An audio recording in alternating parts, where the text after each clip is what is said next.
কেমন আছো তোমরা? আমারে জিজ্ঞেস করবা না? হ্যাঁ, আমিও ভালো আছি। তোমরা সকালে সবাই খেয়ে আসছো তো? সবাই খেয়ে আসছো? গুড। এটা ভালো একটা অভ্যাস। সকালে খেয়ে আসলে আমরা অসুখ হবে না, পেটও ঝামেলা হবে না, ঠিক নেই? নাইলে না খাওয়া দাওয়া করলে পেটও অসুখ হয়। এবার আজকে আমরা দেখো নতুন একটা বিষয় আমরা তোমাদেরকে শিক্ষা দেব নাকি? আমরা অক্ষর পড়ছি না, কিন্তু বিভিন্ন অক্ষরের সাথে বাড়তি যে চিহ্ন থাকে এগুলো আমরা জানি না, জানি?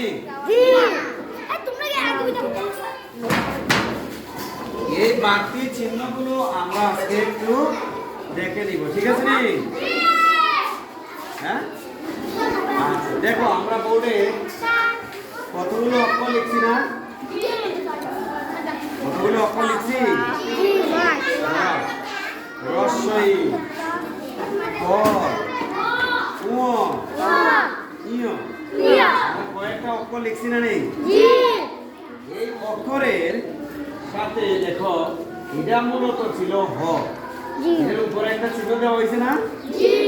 এই চিহ্নটা, তাহলে হয়ের উপরে যে চিহ্ন দেওয়া হয়েছে এটার নাম হলো চৈতন। কি এটা? চৈতন। হয়ের উপরে এই চিহ্নটা দেওয়ার কারণে কি হয়ে গেছে? এটা চৈতন, চৈতন হয়ে গেছে। তাহলে এই চিহ্নটা আমরা কি জানলাম?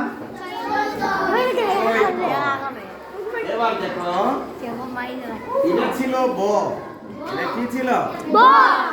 এটার সাথে একটা এই ঘুঙুর মানে লেজের একটা দেওয়া হয়েছে না? এই চিহ্নটাকে বলা হয় আকৃতি। কি বলা হয়? আমরা মনে রাখবো না? এটা বলা হয় আকৃতি। এবার এটা ছিল ছয়। কি ছিল? ছয়। দেখো এটার উপরে একটা পাগড়ির মতো দেওয়া হয়েছে। পাগড়ি না? পাগড়ি ভাবে বাঁধে না? হ্যাঁ, পাগড়ি ভাবে বাঁধে। এটার নাম হলো পাগড়ি। কি নাম? পাগড়ি। গুড। এবার এটা ছিল এ, এর পাশে দুইটা এভাবে আকৃতি দেওয়া হয়েছে। এই এজন্য এটাকে কি বলা হয়? জোর আকৃতি। কি বলা হয়? জোর আকৃতি। তাহলে আমরা আজকে শিখলাম এটা হলো চৈতন, এটা কি? আকৃতি। এটা কি? এটা হলো জোর আকৃতি। আর আজকে আমরা নতুন শিখলাম। ধন্যবাদ সবাইকে।